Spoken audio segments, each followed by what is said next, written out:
बच्चों, हमारा जो आज का चैप्टर है उसका नाम है एक साम्राज्य की राजधानी विजयनगर। ठीक है, ये हमारा 7वां चैप्टर है इतिहास का। कक्षा 12 का इतिहास जो एनसीईआरटी बेस्ड है यूपी बोर्ड के लिए, उसमें 7वां चैप्टर आपको दिया गया है एक साम्राज्य की राजधानी विजयनगर। ठीक, अभी तक आपने जो भी चीजें पढ़ी उसमें हड़प्पा सभ्यता को पढ़ा, यानी एक 0 से लेकर 10 तक जाने वाली, यानी आरंभ से लेकर शुरुआती दौर से बढ़ने वाली सभ्यता का विकास क्रम आपने पढ़ा है कि कैसे एक घुमंतु व्यक्ति जो अलग अलग वातावरण में, अलग अलग परिवेश में, अलग अलग संसाधनों के साथ जीवन जी रहे थे, वो कैसे एक नगरीय सभ्यता के रूप में आए। फिर उसके बाद में आपने राजा किसान नगर, इनके अस्तित्व के बारे में पढ़ा कि कैसे इनका अस्तित्व कायम हुआ, कैसे इनका वर्चस्व बना और ये कैसे समाज के नीति निर्माता बन गए। फिर उसके आगे जब आप बढ़े तो आपने 6ठी शताब्दी ईसा पूर्व से 6ठी शताब्दी 6ठी ईस्वी तक का जो साम्राज्य का शासन, साम्राज्य की शासन व्यवस्था थी, उसके डेवलपमेंट का जो विकास था, जिसको द्वितीय नगरीय क्रांति के रूप में आप लोगों ने पढ़ा। उसके बाद आगे जब बढ़े तो आपने मध्यकालीन में जितना धार्मिक आंदोलन हुआ है, जो रिलीजियस मूवमेंट हुआ है, चाहे वो सूफी धर्म के अंदर धर्म सुधार रहा हो इस्लाम के रूप में, और चाहे सनातन धर्म के अंदर रहा हो वैष्णव और शैव के रूप में, इसके महत्वपूर्ण संतों को और महत्वपूर्ण परिवर्तनों को आपने पढ़ा है। अब इसके बाद जब हम सब लगभग संपूर्ण उत्तर भारत पढ़ रहे हैं तो हमें बीच बीच में दक्षिण भारत के बारे में परिचय का मौका प्राप्त हुआ। कई संत हमारे वैष्णव और शैव धर्म के कर्नाटक और दक्षिण भारत से आए, तो एक सामान्य सी बात है, जिज्ञासा होती है कि भारत का जो दक्षिणी क्षेत्र था वो कैसा था और उसकी स्थिति क्या थी। तो दक्षिणी क्षेत्र का जो सबसे आरंभिक लिखित साक्ष्य और व्यवस्थित इतिहास प्राप्त होता है वो हमें विजयनगर बहमनी राज्य से प्राप्त होता है। इसीलिए हमारा ये जो अगला चैप्टर है वो विजयनगर और बहमनी, यानी हमें दक्षिण भारत से परिचय कराने का एक मौका मिला है, परिचय करने का एक मौका मिला है, जिसको हम इसके माध्यम से पढ़ेंगे। जैसा कि इसमें दिया गया है एक साम्राज्य की राजधानी विजयनगर, तो कहने का मतलब है एक कोई साम्राज्य है और उसकी एक राजधानी है। ठीक, वो क्या है? विजयनगर। अब इसके अंतर्गत ये स्पष्ट हो जाता है कि हम किसी एक साम्राज्य के व्यवस्थित नगर के बारे में पढ़ेंगे। राजधानी जो होगी वो व्यवस्थित ही होगी। किसी भी देश की, किसी भी क्षेत्र की, राज्य की जो राजधानी होती है उस संपूर्ण राज्य का निचोड़ होती है। आप राजधानी का भ्रमण कर लीजिए, आपको उस देश की वर्तमान स्थिति का पता चल जाएगा, वहां पर संचालित नियमों के, कानूनों की व्यवस्था का पता चल जाएगा, वहां की कृषि व्यवस्था का पता चल जाएगा। वहीं से आप सामाजिक व्यवस्था के बारे में, सामाजिक विभाजन जो भी जाति धर्म के आधार पर होगा उसको आप वहीं से समझ सकते हैं, और वहीं से आप विभिन्न तरह के विभेदों को भी जान सकते हैं, क्योंकि राजधानी एक ऐसा क्षेत्र होता है जो संपूर्ण साम्राज्य का प्रतिनिधित्व करता है। जैसे अगर आप दिल्ली को ले लीजिए तो दिल्ली में संपूर्ण भारत के निवासी आपको कहीं ना कहीं किसी न किसी रूप में जरूर मिल जाएंगे। इसीलिए राजधानियों का भ्रमण पूरे देश के भ्रमण के समान होता है, क्योंकि आपको पूरे देश की प्रतिरूप मूर्तियां प्रतिरूप वहां पर किसी न किसी रूप में उपस्थित मिलेंगे। इसीलिए एक विजयनगर जो साम्राज्य है इसकी राजधानी के रूप में इसको हम लोग देखने जा रहे हैं। इस नगर में हमको क्या क्या देखना है और कौन कौन से सिद्धांतों के बारे में पढ़ना है उसको पहले देख लेते हैं। फिर हम विजयनगर के बनने की प्रक्रिया, कैसे विजयनगर साम्राज्य अस्तित्व में आया, कैसे इसका आरंभ हुआ, कैसे इसका निर्माण हुआ, कौन इसको बसाने वाला था, कौन इसकी आरंभिक स्थिति को आरंभ करने वाला था, फिर कौन कौन से वंश इसमें शासन करने के लिए आए, तो इन सबको हम बारी बारी से पढ़ेंगे। लेकिन सबसे पहले हम विजयनगर चैप्टर जो हमारा है उसके अंतर्गत हमको क्या क्या पढ़ना है इसको समझ लेते हैं। इसके अंतर्गत हम 14वीं सदी से लेकर 14वीं सदी से 16वीं सदी तक का कालखंड पढ़ेंगे। ठीक, यानी विजयनगर और बहमनी की इन 200 वर्षों में 1400 से लेकर 1600 ईस्वी के बीच में क्या स्थिति रही है उसको हम यहाँ पर पढ़ने वाले हैं। इसके अंतर्गत जो हमारे महत्वपूर्ण टॉपिक होंगे वो हम देखेंगे, लेकिन उससे पहले हम इसकी स्थिति देख लेते हैं।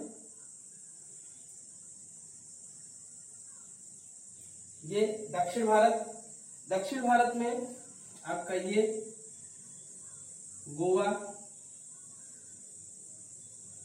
ठीक, इसके बाद में पड़ता है आपका भटकल, कुछ महत्वपूर्ण स्थल हैं जिनको जान लेना आवश्यक है दक्षिण भारत के, क्योंकि जब हम दक्षिण भारत का इतिहास पढ़ रहे होते हैं तो कई बार हमको अलग अलग शब्द मिलेंगे, फिर हम इस बात से कंफ्यूज हो जाएंगे कि वो स्थान कहाँ पर पड़ता है, तो इसलिए जान लेना आवश्यक है। ये हमारा भटकल हो गया। भटकल के बाद यहीं पर किनारे में पड़ता है बसरूर, बसरूर, और फिर बसरूर के बाद मंगलौर, ये हो गया मंगलौर, ठीक। बसरूर के बाद मंगलौर, और मंगलौर के बाद कालीकट, बहुत ही प्रसिद्ध रहा है कालीकट। यही वो स्थान है जहाँ वास्को डी गामा 1498 में आया था। यहाँ का राजा जमोरिन था जिससे उसकी मुलाकात हुई थी, ठीक है। उसके बाद कोचीन, कोचीन के बाद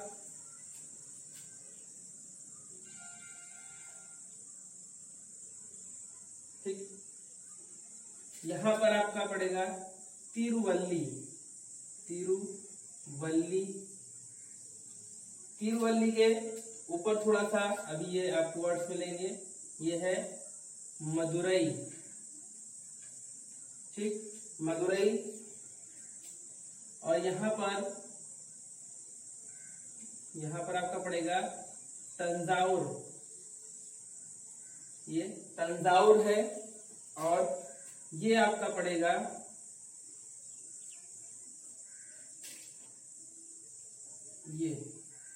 ये क्षेत्र जो है ये है मैसूर,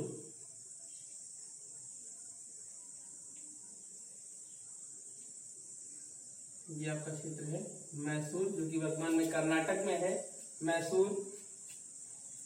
इसके ऊपर चिदम्बरम, ये आपका चिदम्बरम है। और इसके ऊपर वारंगल, ये आपका वारंगल है। और इसको थोड़ा सा अगर हम ऐसे कर दें, ये मैसूर, तो हमारा यहां पर हो जाता है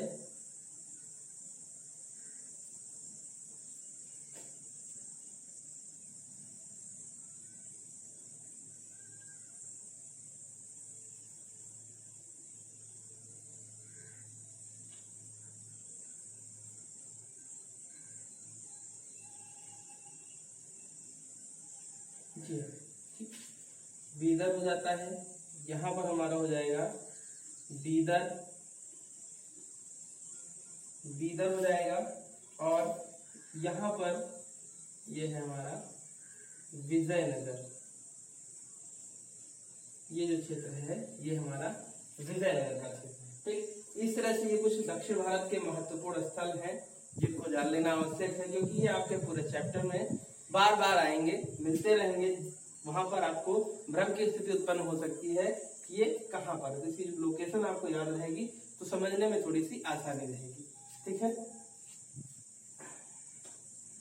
अब इसमें जो आरंभिक जो हमारे टॉपिक है, बिंदु है जिनको हमको पढ़ना है, उसको देख लेते हैं। तो उसमें सबसे पहले इसकी राजधानी जो रही है विजयनगर की, कहा जाता है हम्पी, ठीक। तो सबसे पहले पहला टॉपिक है हमारा हम्पी की खोज, यानी इसके अंतर्गत हम हम्पी के बारे में पढ़ेंगे। हम्पी नगर की खोज किसने की, कैसे की, और उसके बारे में जब इतिहास लिखा गया तो उसमें कौन कौन से साक्ष्यों को महत्व प्रदान किया गया, और साक्ष्यों के महत्व प्रदान करने के साथ ही साथ उनका इतिहास जो निकल कर आया वो क्या था, वहां की सामाजिक स्थिति क्या थी, राजनीतिक स्थिति क्या थी, आर्थिक पृष्ठभूमि कौन सी थी, किन नदियों के किनारे, जैसे कृष्णा और तुंगभद्रा नदियों के बीच में बसा हुआ क्षेत्र था, तो किन नदियों के किनारे बसा हुआ क्षेत्र था। ये सारी चीजें हम देखेंगे, जिससे एक ये अनुमान लगेगा कि उनका व्यापार कैसा रहता रहा होगा, एक व्यापारिक व्यवस्था रही होगी या कृषि पर आधारित व्यवस्था रही होगी, सैन्य अभियान उनके कौन से रहे होंगे, किन क्षेत्रों में किया होगा। फिर कृषि में अगर जल व्यवस्था थी तो जल सिंचाई के लिए कैसे लाया जाता था, पेयजल की क्या व्यवस्था थी, ये सारी चीजें हम इस नगर के बारे में पढ़ेंगे। क्योंकि अभी तक हमने उत्तर भारत में एक से बढ़कर एक विकसित व्यवस्थाओं को देखा, चाहे वो हड़प्पा में रहा हो, चाहे द्वितीय नगरीय क्रांति में रहा हो, लेकिन अब हम दक्षिण भारत के परिचय को प्राप्त कर रहे हैं। तो इसमें हमारा जो सबसे व्यवस्थित क्रम में मिलने वाला क्षेत्र रहा है जिसका लिखित इतिहास मिल रहा है व्यवस्थित, वो विजयनगर के तौर पे मिल रहा है। और विजयनगर को हम व्यवस्थित क्रम में पढ़ते हुए आगे बढ़ेंगे, जिससे हमें दक्षिण भारत की एक समझ हो, क्योंकि दक्षिण भारत उत्तर भारत एक दूसरे के पूरक रहे हैं, लेकिन पूरक होने के बावजूद एक दूसरे से लगभग अलग रहे हैं, कनेक्ट नहीं रहे हैं। इनका कनेक्टिविटी इनकी जो रही है आपस में बहुत ही कम रही है। विभिन्न आक्रमणों के समय, अलाउद्दीन खिलजी के समय में मलिक काफूर दक्षिण भारत में आक्रमण करने जाता है, वो पांड्य राज्य को जीतकर वापस आता है। तो ये सारी चीजें बीच बीच में मिलती रही हैं, लेकिन एक रेगुलर कनेक्टिविटी जो है वो नहीं मिलती है। तो इसीलिए हम दक्षिण भारत का परिचय प्राप्त कर रहे हैं। तो सबसे पहला हमारा टॉपिक होगा हम्पी की खोज। इसके बाद हम पढ़ेंगे राय, नायक व सुल्तान। राय, नायक व सुल्तान। ठीक, यानी कि हमें ये देखना है कि हम्पी की खोज कैसे हुई है राजधानी की। फिर वहां पर किसी भी क्षेत्र का जो सबसे महत्वपूर्ण होता है राय, नायक या शासक जो था, यहाँ पर थोड़ा सा ये भ्रम होगा कि राय और नायक, तो मैं बता देना चाहता हूँ कि जो भी है ये वन क्लास साम्राज्य का जो वन क्लास है, यानी टॉप क्लास का, जिसका पूरा सिस्टम ही जिस पर डिपेंड है, जो सारी व्यवस्थाओं को संचालित करता है, उसकी बात हो रही है। यानी सबसे पहले हम उस क्षेत्र के शासक वर्ग के बारे में देखेंगे। फिर उसके बाद जो दूसरा है शासक और व्यापारी जो है उनका संबंध, शासक व व्यापारी इनके बीच में आपसी संबंध कैसे थे, क्योंकि उस समय जो भी चीजें रही वो कृषि पर आधारित रही है। उद्योग भी अगर रहा है तो कृषि पर आधारित, चाहे वो कपड़े का उद्योग रहा हो और चाहे अनाज का व्यापार रहा हो या मसालों का व्यापार रहा हो, ये सारी चीजें कृषि से संबंधित है। इसीलिए शासक और व्यापारी के बीच सामंजस्य होना आवश्यक है। क्यों? क्योंकि जब योग्य शासक होगा तभी व्यापारियों को संरक्षण देगा, और जब व्यापारियों को संरक्षण देगा, व्यापारी की आर्थिक स्थिति बेहतर होगी, तभी वो शासक को रिटर्न में टैक्स देंगे, और जब टैक्स देंगे तो शासक अपनी व्यवस्था को और अच्छे से चला सकेगा। इसलिए शासक और व्यापारी के बीच सामंजस्य होना बहुत आवश्यक था उस समय, और उसी को हम यहाँ पर देखेंगे। उसके बाद राज्य का चरमोत्कर्ष, राज्य का चरमोत्कर्ष व पतन।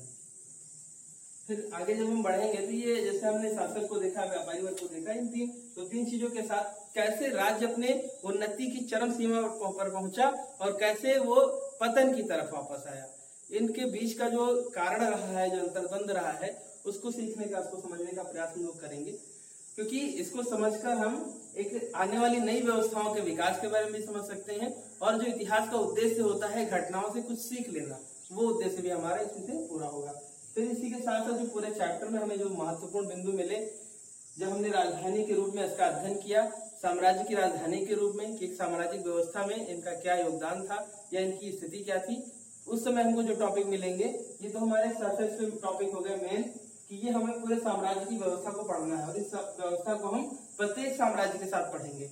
लेकिन स्पेशली विजयनगर साम्राज्य जो है उसके अंतर्गत हमको क्या क्या पढ़ना है टॉपिक में, बुक्स में हमारे क्या क्या पॉइंट्स दिए हैं, उसको भी हम देख लेते हैं एक बार।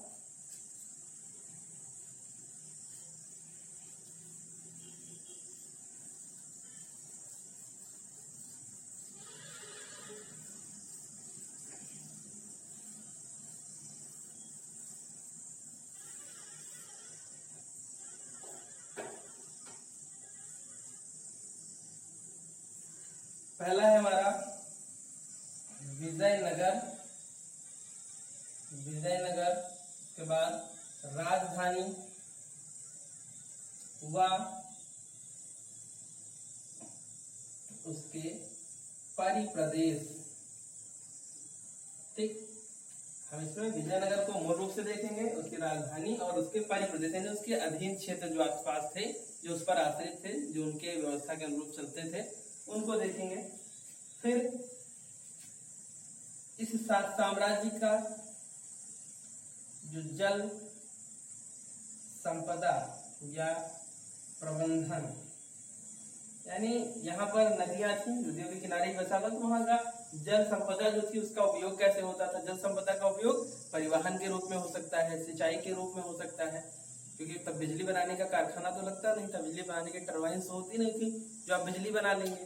तो ऐसे में क्या हो सकता है, जल संपदा का उपयोग आप इसीलिए कर सकते हैं कि यात्राओं के समय, यात्रा के रूप में, या बांध बना लेंगे तो बांध बनाकर क्या करेंगे, जल को रोक सकते हैं और जल को रोककर आप दूसरी दिशा में ले जाकर सिंचाई के कार्य में ले सकते हैं। तो इसमें हम लोग आगे जब देखेंगे तो हमको जल प्रबंधन पूरा हमें पढ़ने का मौका मिलेगा, जिसमें हम बांध के बनाने की प्रक्रिया को देखेंगे कि बांध का निर्माण कैसे किया गया और फिर उसका जल का प्रयोग कैसे किया। यानी ओवरऑल हम पूरे साम्राज्य की जो मूल व्यवस्थाएं हैं, जो मूलभूत व्यवस्थाएं हैं, उन सबको यहाँ पर हम लोग जानेंगे। एक विस्तृत परिचय प्राप्त कर रहे हैं विजयनगर का।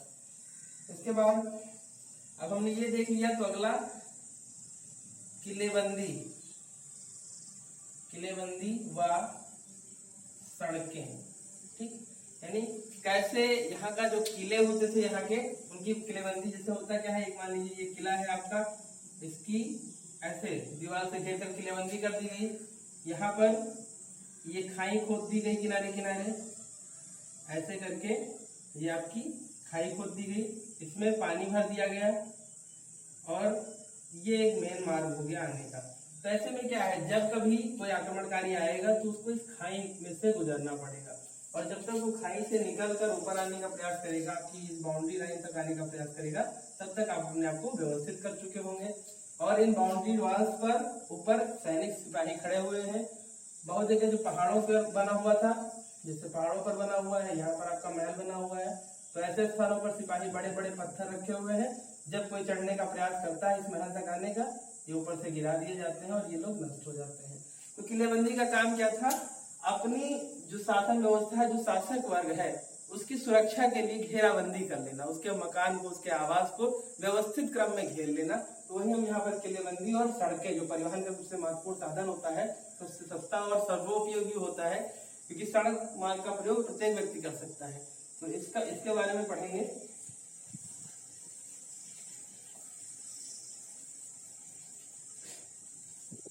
फिर जब हमने ये सारी चीजें देख ली तो हमको क्या लग रहा है, जैसे ये डेवलपमेंट की बात हो रही है, ये भी डेवलपमेंट की बात हो रही है, तो हम देखेंगे शहरी केंद्र। शहरी केंद्र यानी जो साम्राज्य है उसका कौन कौन सा ऐसा केंद्र था जो एकदम से शहरीकृत था, शहरों की तरह था, ग्रामीण परिवेश से विकास करके आगे बढ़ चुका था। फिर उसके बाद राजकीय केंद्र। राजकीय केंद्र, राजकीय केंद्र का मतलब क्या होता है कि जैसे मान लीजिए ये तो शहरी क्षेत्र हो गया, ये किलेबंदी हो गई, लेकिन कुछ ऐसे स्थल होते हैं जहां से पूरे साम्राज्य को नियंत्रित किया जाता है। ठीक, तो इस नियंत्रण व्यवस्था में जो स्थान होते थे जिनका प्रयोग किया जाता, तो वो क्या होते थे, राजकीय केंद्र कहलाते थे, कि पूरे राज्य की शासन व्यवस्था को संचालित करने का काम यहाँ से होता था। तो हम राजकीय केंद्रों को पढ़ेंगे कि कौन कौन से राजकीय केंद्र थे और किसके थ्रू कैसे गवर्न किया जाता था। यहाँ पर जब सभ्यता और संस्कृति की बात आती है तो महानवमी डिब्बा, महानवमी डिब्बा ये एक मंदिर है, और इस मंदिर की कलात्मकता और इसकी ऐतिहासिकता, इन दोनों को जब हम पढ़ेंगे तो उससे यह निष्कर्ष निकल कर आता है कि यह साम्राज्य धार्मिक रूप से कितना आगे था और कितना यहाँ के लोग धार्मिक व्यवस्था से जुड़े हुए थे। क्योंकि ये जो महानवमी डिब्बा का त्योहार है, रामनवमी का त्योहार है, वही यहाँ पर मनाया जाता है। तो कहीं ना कहीं ये उत्तर भारत के त्योहार से प्रभावित रहे होंगे, या फिर ऐसा हो सकता है कि ये इनका अलग अपना अस्तित्व ही रखता हो, या मनाने का तरीका केवल हो इसी से संबंधित हो, रामनवमी से, क्योंकि रामनवमी के दिन ही महानवमी डिब्बा का त्योहार वहां पर मनाया जाता है। तो इस त्योहार के माध्यम से वहां की व्यवस्था, वहां की जो धार्मिक परंपराएं हैं, उनका परिचय मिलेगा हमको। फिर आगे बढ़ते हैं, तो इस महानवमी डिब्बा को जो हमने देखा, तो ये देखेंगे कि ये सर्वव्याप्त है, यानी पूरे साम्राज्य में समान रूप से मनाई जाती है या कहीं कहीं पर मनाया जाता है ये त्योहार। तो हम देखेंगे कि इस साम्राज्य में कौन कौन से धार्मिक केंद्र हैं। धार्मिक केंद्र यानी कि पूरा साम्राज्य एक तरह से धर्म को पालन करता है, या कुछ महत्वपूर्ण क्षेत्र हैं जहां पर धर्म का प्रभाव जाता है, कुछ बड़े धार्मिक केंद्र हैं, इसको पढ़ेंगे। और फिर इसके बाद गोपुरम, गोपुरम या मंडप,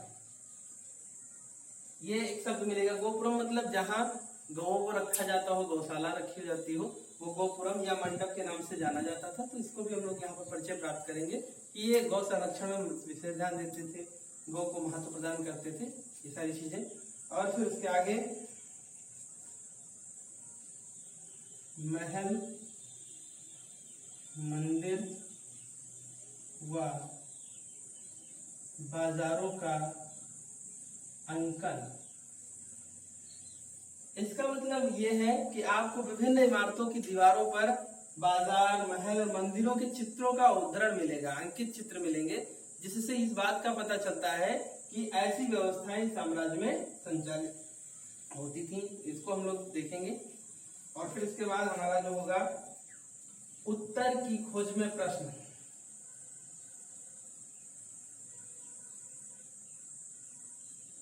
उत्तर की खोज में प्रश्न, ठीक। तो इस तरह से हमने देखा कि साम्राज्य की पूरी व्यवस्था के बारे में हमने जब पढ़ लिया तो हमारे मन में कुछ प्रश्न आएंगे। वो प्रश्न इसलिए आएंगे क्योंकि हमने इसको पढ़ा है। तो वही प्रश्न जो होंगे वो उत्तर की खोज में प्रश्न। जब हम उत्तर की खोज कर रहे थे, नई चीजों की जानकारी प्राप्त कर रहे थे, उसी समय हमारे मन में कई प्रश्न भी जगे।